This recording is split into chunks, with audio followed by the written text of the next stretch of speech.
It's your boy BusyBlu, and I am back with another Real Housewives of Potomac recap and review. Today we are recapping and reviewing season 8, episode 2, entitled Ashley, You Messy.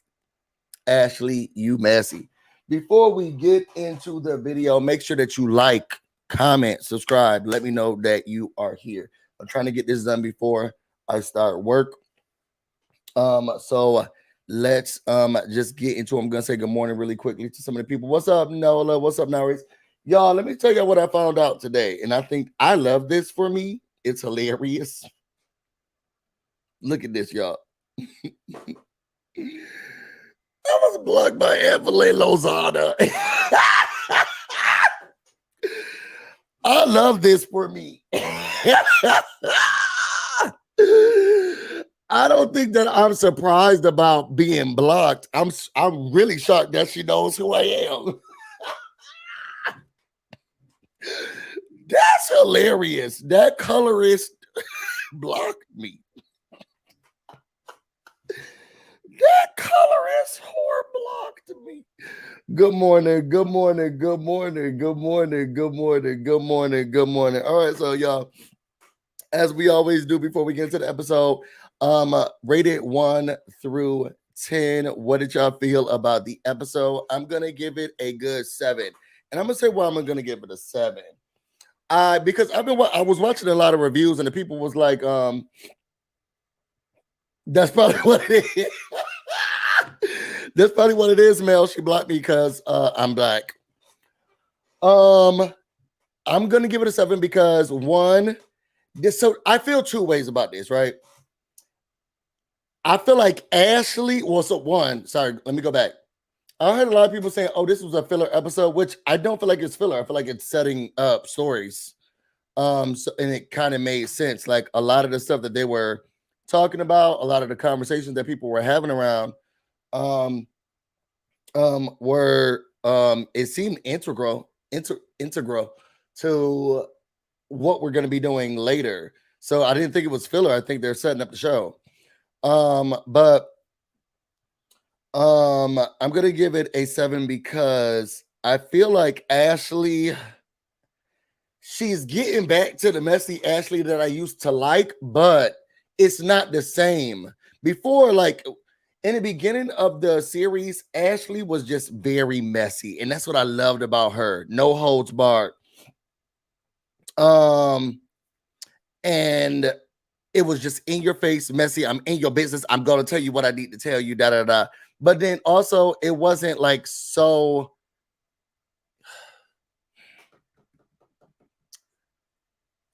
malicious, and it wasn't so overtly like in your face. But now it's changing, and I think that's what's bothering me. She's taking pages out of Giselle's book. So let's get into it, y'all. We start off with Ashley. She's meeting Sheila with her wig. Sheila and her wig at the nursery. That looked like a really good nursery. I don't know where it is, but it looked really nice. She's gonna be having a housewarming that she's gonna be doing to welcome everyone. And Sheila was like, "Well, who's coming?" And she was like, "Well, I want to introduce everybody to Nneka and make sure that they know who she is. She's a lawyer that's coming into town. So clearly, Nneka is coming through Ashley." And she said, you know, she likes to surround herself with good, positive people. Are we sure? Because don't you still hang around Deborah? But anyway, and Nneka has met Wendy before. She said that they met at a concert or a show, and they talked for a little bit. Michael isn't coming, even though they've been in a better space. He even said hey to Sheila when they were on the phone on their trip. Sheila said, I hate to be messy and I didn't want to bring it up, but I'm about to do it anyway. What's going on with this Candiace and Michael lawsuit? And when Ashley said, look, I don't know what's going on. Nobody's telling me anything. I'm not trying to move forward with it, but move forward with her. But what I do know is that you can't sit here and say the stuff that you said about other people's businesses and think that there's going to be no repercussions. it ruined his business, all of the stuff that she was saying. And the thing is it the stuff she was saying or the stuff that the Real Housewives of Potomac and Bravo and Paramount, and Peacock put out?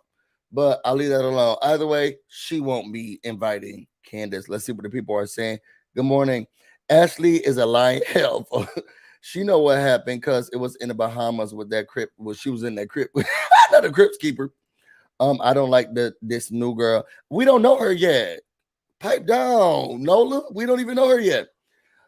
After that, we get Mia and Karen. They're out meeting by the Potomac River. That's actually one of my favorite places to go where they were. It's by the Martin Luther King.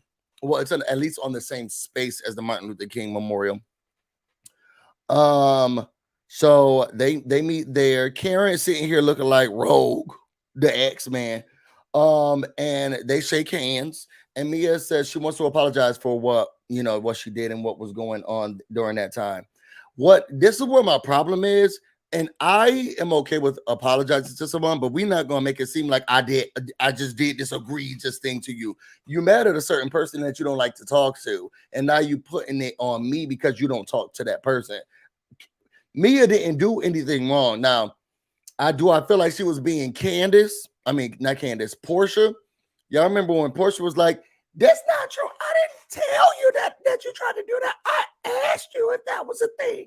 I said that I heard it, Candy. I heard that you tried to do that to me, Candy. I asked you and then I let it go." That's what Mia was trying to do, but also it is the truth. So let's get into it. So Mia, she says she wants to apologize.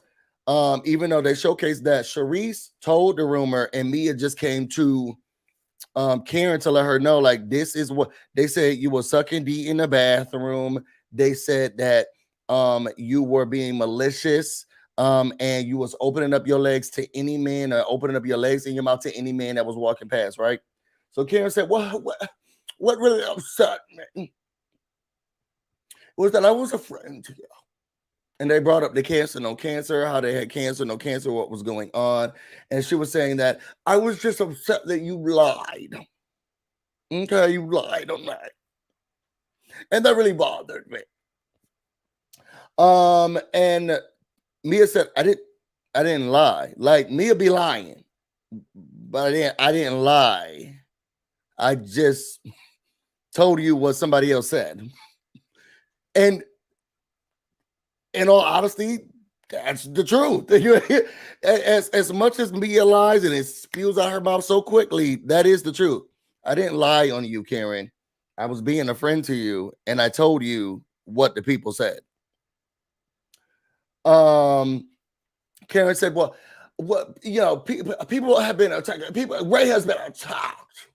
And when I think about calling you and talking to you about something, I think about your institution. I think about."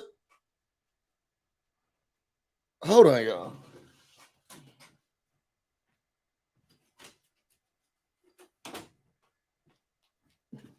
I think about your marriage. I think about your husband. I think about the institution. And I don't want to just mess up things. And me is like, well, I didn't do anything wrong. Like, I really came to tell you that somebody said that this is what was going on with you. And then Karen said, well, we have to move past these things. We have to have growth. But speaking of, Giselle said that there was embezzlement. And I thought to myself, okay, you just yelled at her because she came to tell you what Charisse said. Okay? And you didn't like it. You were so frustrated about it.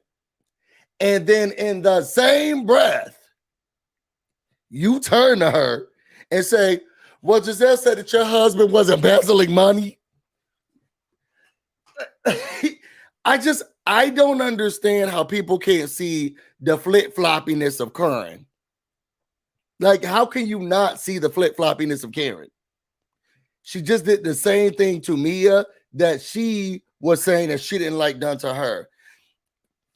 Mia didn't accuse you of anything. She just said, this is what the people were saying. And she said, well, I didn't like that. I got to think about your husband. And I think it's important to think about husbands. I would never do that because of husbands, because of what was done to Ray. And then Karen says, well, Giselle said that your husband was embezzling money from the company. Girl, didn't you just get mad at her? I'm sorry. Yeah, let me leave it alone. Anyway, Mia said, well, I thought it was embezzlement. I thought he was stealing money too. I didn't know what to think. So I've just been trying to get my mind together. She said she stopped drinking and she was mixing pills with alcohol. That's probably why she reacted the way that she reacted when they were in Miami.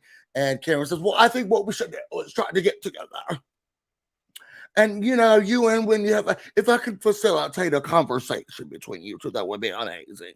So now they want to, she wants to facilitate a conversation between Mia and Wendy because she thinks it's what would be best.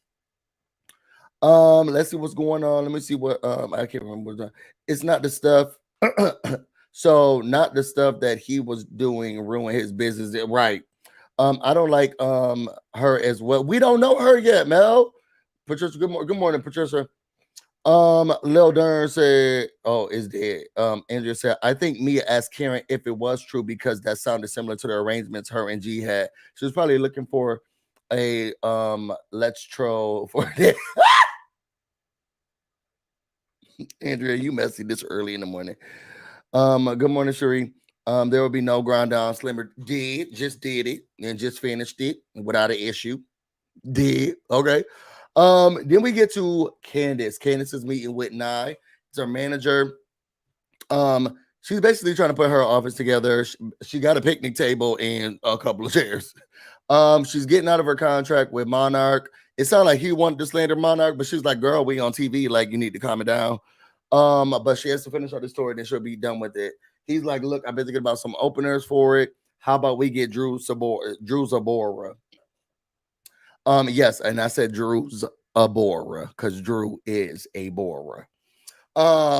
So and Candace said, girl, no, I did something with Atlanta with her once. How about I just feel like, and I think she did it in the most perfect way. I just feel like I'm Candiace Diller Bassett, and I don't need to have other people opening up my show for me. After that, you get to Robyn. She's taking supplements. She had a whole list of things that the doctor said she needed to take. And Juan said he's about to go run errands. Okay, girl.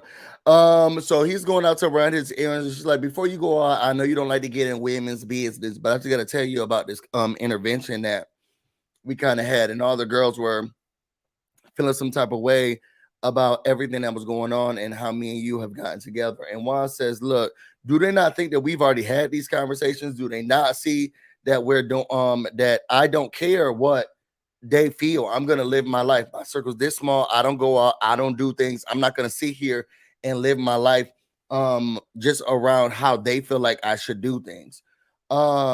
This is what I didn't like as well. Robyn, you lying. You're lying. She was saying, well, Giselle wants me to get mad at you. Giselle did not say she wants you to get mad. You were sitting at that table, sitting down at that intervention, and you were like, so what y'all want me to do? Y'all want me to get mad? Want me to say F why y'all want me to do all of this stuff? And Giselle was like, well, that seems like a reasonable response. If you wanted to do that, it seems like a reasonable response.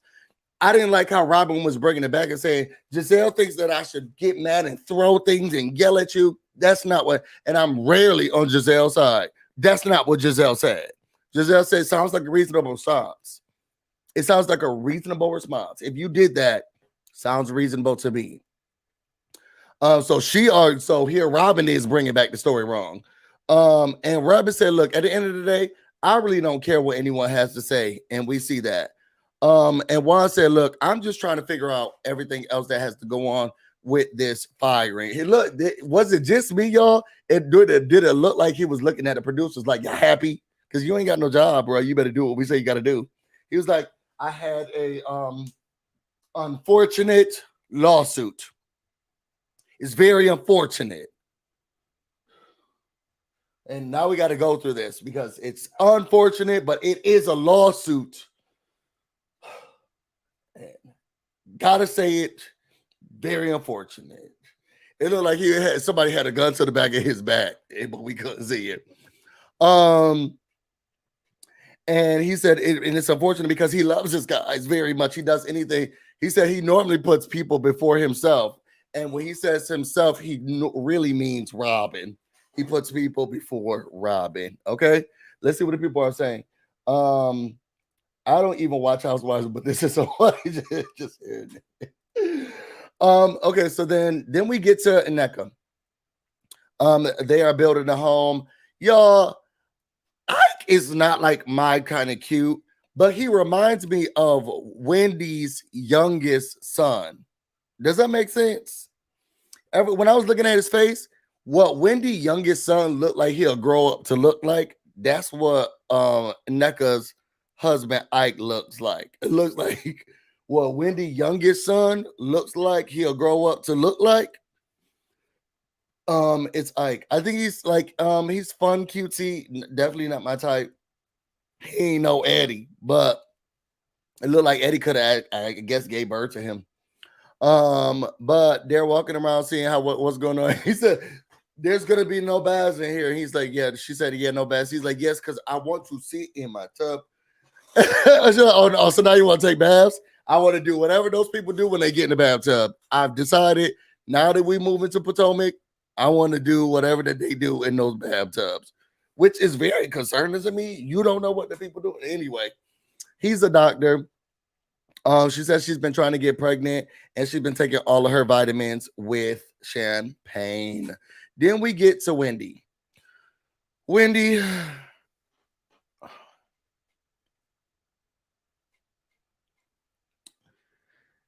no shade to Dr. Wendy. I just need direction. What are you trying to do with your life? like literally, what are you trying to do with your life? She wants a candle. She wants a book. She wants to cook a book. She wants to start a restaurant. Now she's doing a talk show. Like, what do you want to do? She says she calls herself a multi-hyphenate. So they're sitting here. She meets with her producer, Marsha, and she needs like a actual manager who's telling her, what does our branding look like? Like, Candiace is a singer and she does singing things, performing things with singing things. Karen Hugers, she's trying to start a homeware fragrant, like smelling line. So she has a candle. She also has she has the candle, then she has her perfume. Now I didn't know where the whole drag show fit in, question and answer drag show fit in. That was something that we really need to question, but I just pick a lane and stay in the lane. Wendy want to do everything. So she's meeting with Marsha. They're at this place where they're going to possibly have a TV show. They don't even know what the TV show is going to look like. She's talking about PAs, which really bothered me. She's like, "Oh, I think I have a good PA." Wait, what's a PA? Girl, a production assistant. And how do you work on a television show, a reality television show, for this long, and you don't know what a production assistant is? Do you know who the people around you are? Y'all remember when Candiace said, "Eric, I need Eric. I need Eric right now. I need Eric. I don't want this one. I need Eric." How do you work on a TV show this long and you're like, what's a PA? She's coming up with these stupid names for a television show. She says she wants to have it called Zen Win. No. Wendy's Wisdom. No. Wine with Dr. Wendy. Because we need doctors out here drinking wine every episode. I think it's a smart thing to do. All doctors should have television shows. Okay, you want everybody to call you Dr. Wendy. Okay, Dr. Wendy. And every episode, you're gonna have a glass of wine. Got it. Anyway, then we move to Karen. They're at the gym.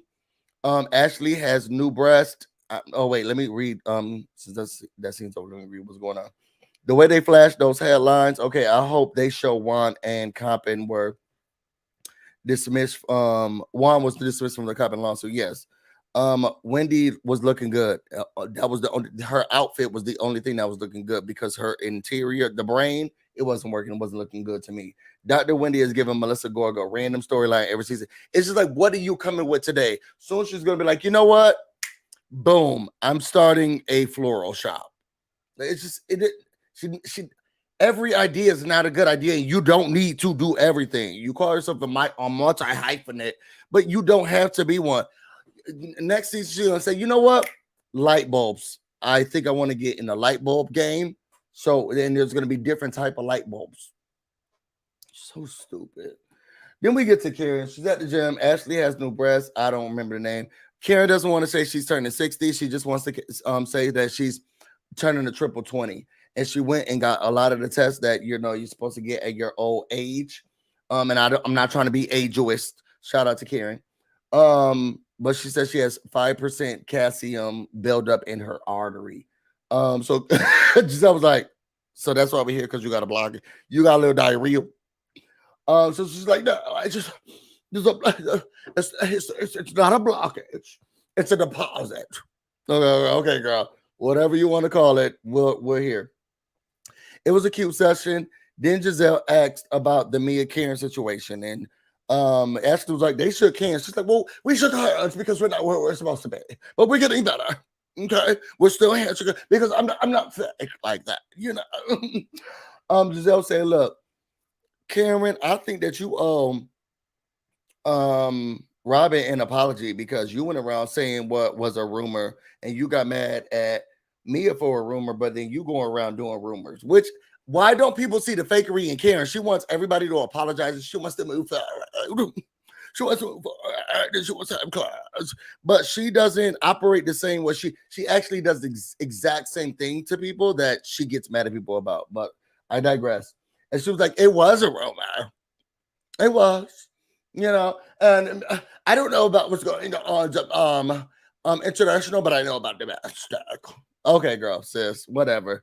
You give her the apology, please, because you owe her one. Then Karen says, I'm not going to talk about my wrongdoings because that's not fun. Ashley, the last time I talked to you, you're supposed to be divorced. There was when I say they were getting through the stories like this, they were getting through the stories like this. Okay, your turn. Karen and Ashley, boom. Karen and Mia, boom. Karen and they were getting through the stories. Okay. You're supposed to be divorced. Are you not divorced? And she's like, no, we just went on vacation. And he was there. We're doing a lot of things. Yes, he helped me buy the house, but my name is on the deed. And Candiace is not invited to the housewarming. Boom, story over. And I'm bringing my friend Nneka. She's going to be coming through me. Boom, story over. And Giselle, you're with an older man. What's going on with that? You keeping your legs open? Are you sitting on top of him, dropping it like it's hot? Boom, story over. Okay. Now we get to, I'll tell you, that whole scene was story. This is the build up. This is the build up. This is what you need to know. This is what you need to know. That whole scene was that. All right. Then we get to Ashley's housewarming. It was a barnyard barbecue, even though it didn't get barbecue feels. She had a planner for this barbecue, even though it seemed like it was only like 3-4 tables. But anyway, let's get a planner. They had menus on the thing, and I'm thinking, girl, this is too much to show people the house. Okay, so everybody started showing up. Uncle Lump, he's looking around like, y'all saw this. They say, here are the signature cocktails you can choose from. And he said, I'll take vodka. I just want vodka. Okay, let's get on from that. As this is happening, Sharice and Karen, well, he's still concerned about how Ashley's living. You didn't tell me that he was gonna be at the thing. She's like, oh well, I think they were on the water slide. Yeah, because the Michael Darby's going down water slides. Okay, they was on the water slide and in the water park when I called you or whatever. He's still concerned about how Ashley's living. Sharice and Karen, they came through wearing the same thing. Then we get the house tour. I'm speeding this up because I gotta get to work. The block is hot. Okay, so then we get the house tour. She said she loved her Bethany Beach house that we saw in the first season, so she wanted to emulate that. She wanted to replicate that for her own home. Wendy shows up late as she's giving a house tour. Y'all saw Wendy tried to say in her confessional, I hugged the people that I wanted to hug, and that's how I moved forward. But it seemed like Giselle was like, don't touch me. So it wasn't that you hugged the people that you wanted to hug. One person was like, I'm not going to be hugged by you. Because it seemed like Giselle backed up. So they do that. They go see the house. Deborah shows up. Wendy was like, I didn't know that the kids' entertainment was gonna be here because we still calling her a Sesame Street character. And Nneka shows up. Wendy was like, "Oh, I guess I've seen her in passing once or twice or whatever." They sit down together. Everybody sits down together to have food and to eat. And Ashley's like, "Oh my God, Wendy and Nneka, y'all so very similar." And Wendy was like, "Okay, tell me." She was like, "Well, Nneka's from." And she's like, "Oh," and she's Igbo as well. And she's like, "Oh, so you're saying you're wrong. It's Nneka." And she's like, "Yeah, potato." And Nneka's a newlywed. They are trying to figure it out about her. She's having a baby. She's drinking still though, but we'll see. And yeah, I remember when Candiace was like, "You can't drink and have a baby." And then Ashley was like, "Wendy, do you want to go inside with me really quickly so we can have a conversation?" Okay. Wendy, you want to go inside? This is her stirring the pot. Wendy, can we have a conversation, please, real quick? Let's talk real quick. Um, so they sit down. Wendy said she was prepared for this moment. Wendy said, before you speak, I love you. You're the best thing that's ever happened to me. You make me smile. Um, you live in love and light and happiness. You've always been amazing. I'm so proud of everything that you've accomplished here. You're a strong black women's. You do what needs to be done. The way that you're handling your boys, your children, this divorce from your husband, you should be so proud. I hold you at the highest regard. I look up to you like Gandhi, like God. I, I bow down to you. I think you're so great. I think what scares me sometimes is the thing that happened with Deborah. And that makes me nervous because I wouldn't want you to do that to me. But you're awesome. You're amazing. I just sometimes I'm scared that I'm gonna get stabbed in the back by you. And that makes me afraid. But I just wanted to start off by saying that. Child Ashley took her knife from the bag and said, um well, one, thank you so much for that. I just feel like Ashley said, let's not just stab in the back. If she's afraid about being stabbed in the back, let me stab her in the front. She was like, "Oh, I just brought that stuff up with Deborah because I feel like, wouldn't you want to know?" I would tell somebody because you would want to know. And when he was like, "Yeah, I would want to know."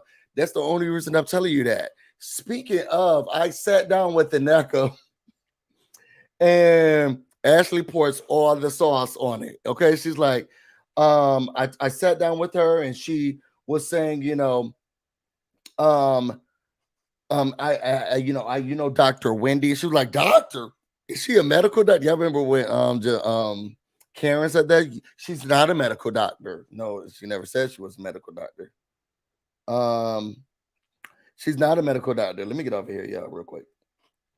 She's not a medical doctor. That's what Nneka said too.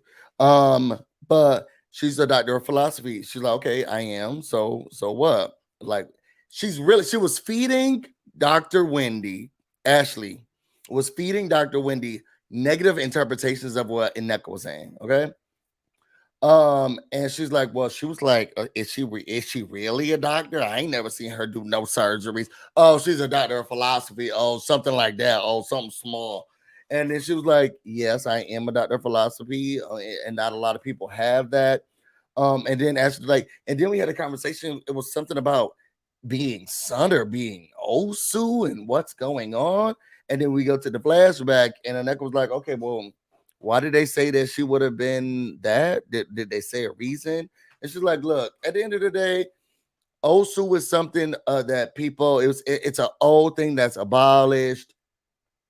But it's for people who gave their children, offered up their children to the king, and we don't even do that anymore." And she's like, "Oh," but when she's telling Wendy is, she's like, Yeah, she was saying something like, "Oh, sushi, oh, sushi." She was saying, "Oh, it's a no, a big no, no. I can't believe it." And so now Wendy's like, "Why is she bringing that up?" Um, I, I, you bringing blogs and stuff into this, and the producer even asked Ashley in her confessional, "Gra, why you make it seem like she was talking trash about her?" Oh, that's how I remembered it. This is what my problem is with you, Ashley. Ashley used to be the voice of reason. Well, I don't say the voice of reason, the voice of reality at time.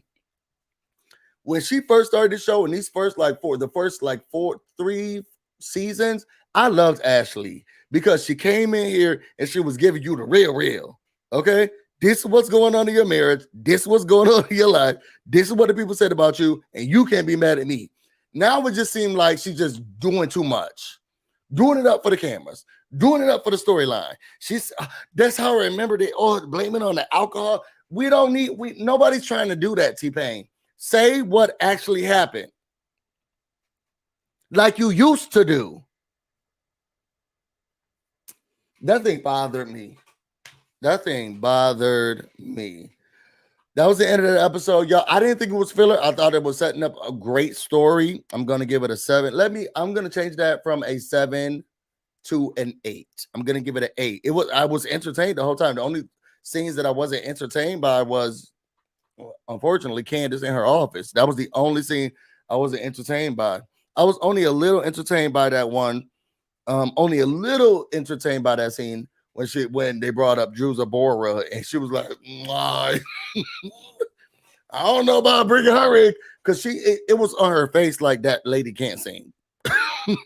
Outside of that, the episode was good, so I'm gonna change it to an 8 point. I'm gonna change it to an 8.